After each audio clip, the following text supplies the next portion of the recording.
दोस्तों स्वागत है आपका हमारे चैनल यूपी एग्जाम तक में। दोस्तों यूपी जूनियर असिस्टेंट इंटरव्यू के लिए हम 2 वीडियो ला चुके हैं। आज हमारा ये तीसरा वीडियो है कि जो इंटरव्यू में जो प्रश्न पूछे गए हैं प्रीवियस ईयर में, तो वो सारे हम इसमें आज लेकर आए हैं। ये हमारा भाग 3 रहेगा। तो चलिए वीडियो शुरू करते हैं। पहला क्वेश्चन है हमारा आज का कि भारत में नोटबंदी की तारीख बताओ। भारत में नोटबंदी कब हुई थी? तो दोस्तों इसका आंसर है 8 नवंबर 2016। 8 नवंबर 2016 को 500 और 1000 के नोट जो प्रचलन में थे वो बंद कर दिए गए थे। और ये हमारे प्रधानमंत्री उस टाइम पे जो थे श्री नरेंद्र मोदी, तो उन्हीं के टाइम पे ये हुआ था 8 नवंबर 2016 को। अगला क्वेश्चन है नीति आयोग के उपाध्यक्ष का नाम। तो नीति आयोग के उपाध्यक्ष वर्तमान में राजीव कुमार हैं। तो ये क्वेश्चन पूछा गया था। अगला क्वेश्चन है कि ताजमहल कब बना था। तो ताजमहल का निर्माण कब हुआ था? तो ये 1632 ईस्वी में हुआ था।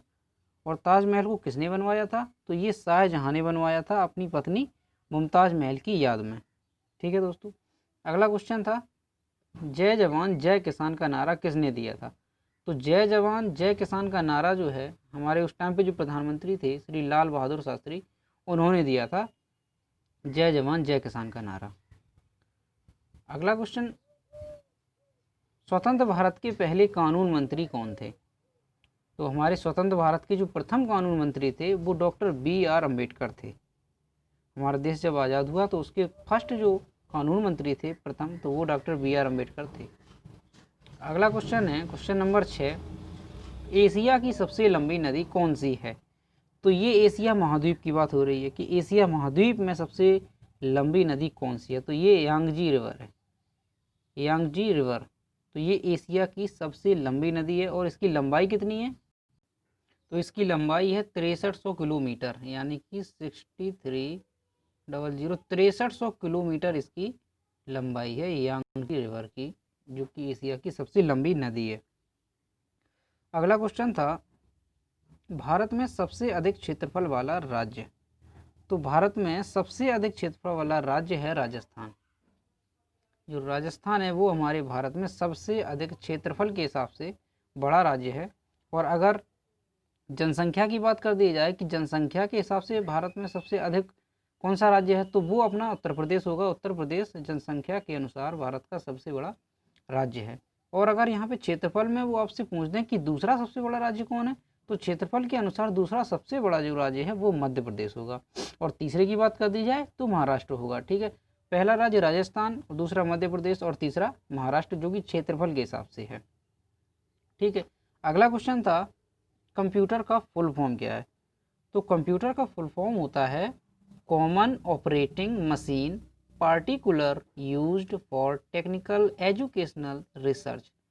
कंप्यूटर का फुल फॉर्म क्या है? कंप्यूटर C से होगा कॉमन, O से होगा ऑपरेटिंग, M से होगा मशीन, P से होगा पार्टिकुलर, U से होगा यूज्ड फॉर, T से होगा टेक्निकल, E से होगा एजुकेशनल रिसर्च।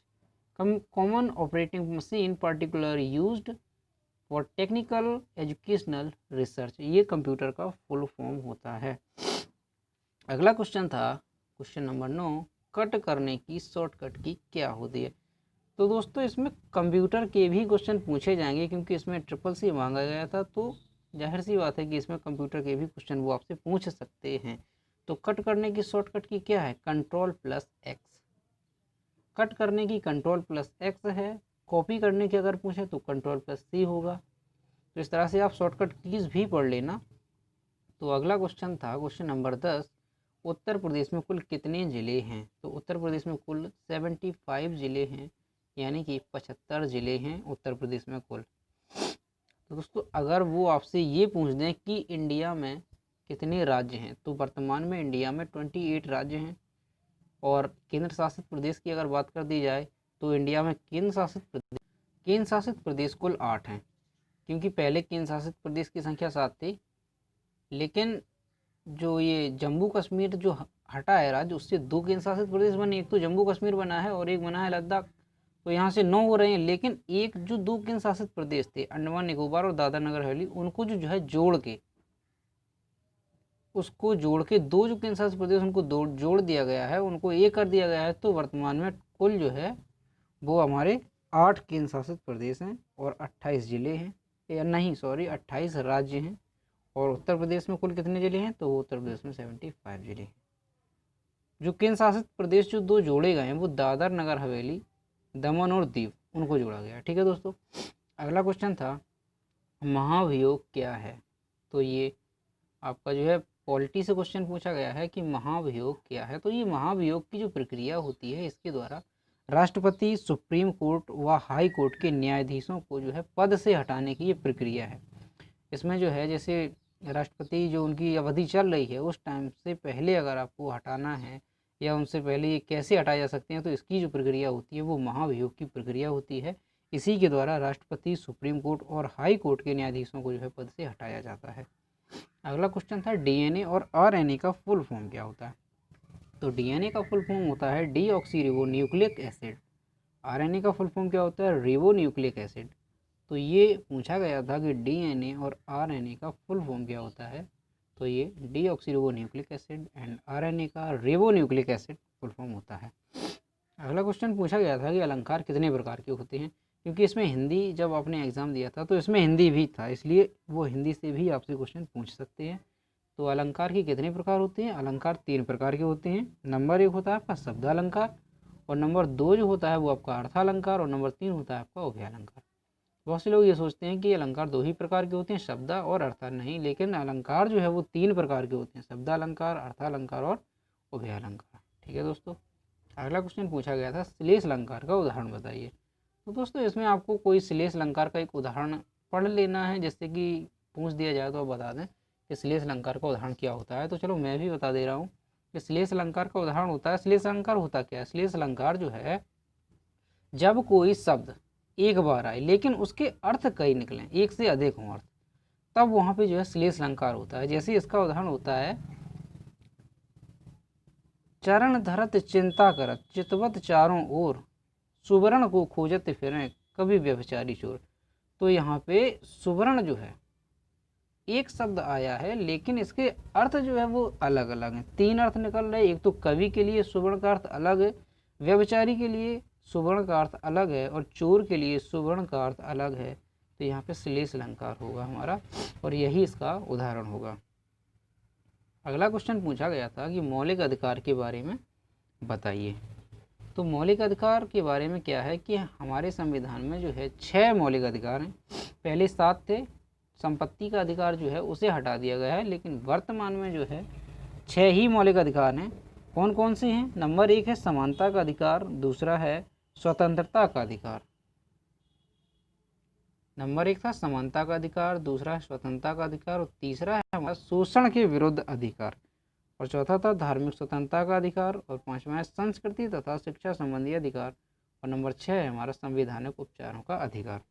तो ये 6 तरह के मौलिक अधिकार हमारे संविधान में दिए गए हैं। अब ये अगर वो ये पूछ दें कि ये मौलिक अधिकार जो है इनका अनुच्छेद क्या है, कितने से कितने तक है, तो दोस्तों ये अनुच्छेद 12 से लेकर 35 तक हमारे संविधान में इनका वर्णन किया गया है। ठीक है दोस्तों। अगला क्वेश्चन पूछा गया था रक्त का थक्का किस विटामिन की कमी होने पर बनता है। तो ये सिंपल सा क्वेश्चन था। विटामिन के की कमी होने पर, विटामिन के की कमी होने पर जो है रक्त का थक्का जमता है। अगला क्वेश्चन था आकाश का रंग नीला क्यों होता है।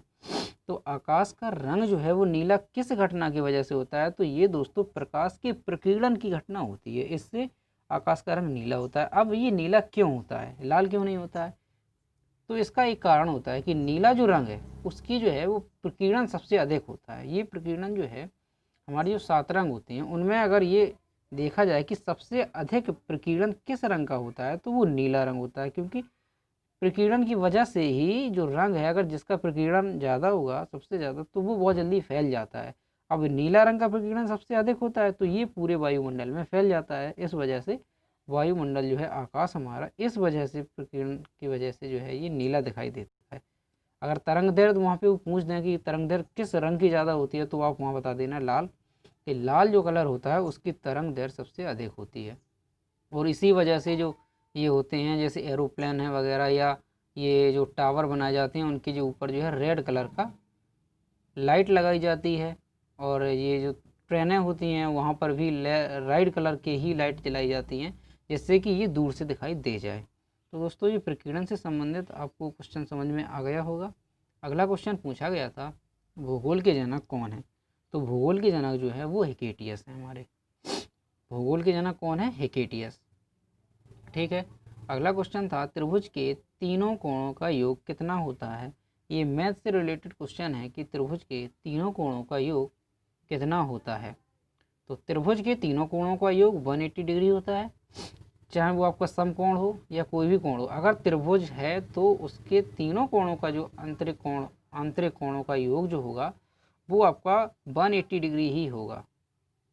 अगला क्वेश्चन था, ये भी मैथ से था कि साइन 30 प्लस कॉस 30 प्लस इसका मान क्या होगा। तो ये भी सिंपल सा क्वेश्चन था कि साइन 30 का होता है 1/2, साइन 30 का 1/2, कॉस 30 का मान √3/2। तो 1/2 प्लस √3/2 कितना हो जाएगा?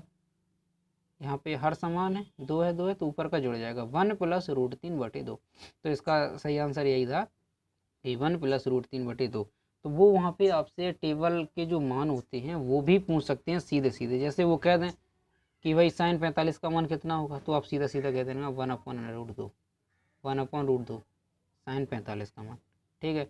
अब अगर वो ये कह दें कॉस 45 या कॉस 60 या टेन 30 टेन 45, तो आप इस तरह से ये टेबल एक बार पढ़ लेना, क्योंकि ज़रूरी है, वहाँ पे पूछ भी सकते हैं। मैथ से ज़्यादातर वो आपसे कोई टफ क्वेश्चन नहीं पूछेंगे। मैथ से जो है वो आपसे सिंपल फार्मूले बेस्ड ही क्वेश्चन पूछेंगे, फार्मूले ही पूछेंगे। जैसे अलजेब्रा से अगर पूछेंगे तो a+b का होल स्क्वायर है, होल क्यू है, a³ - b³ है। तो इस तरह के आप फार्मूले पढ़ लेना, क्योंकि मैथ से अगर वो पूछेंगे तो कोई क्वेश्चन सॉल्व नहीं कराएंगे, क्योंकि उसमें टाइम ज़्यादा लगता है। तो वो आपसे सिर्फ फार्मूला बेस्ड ही पूछेंगे, फार्मूला ही पूछेंगे। ठीक है दोस्तों।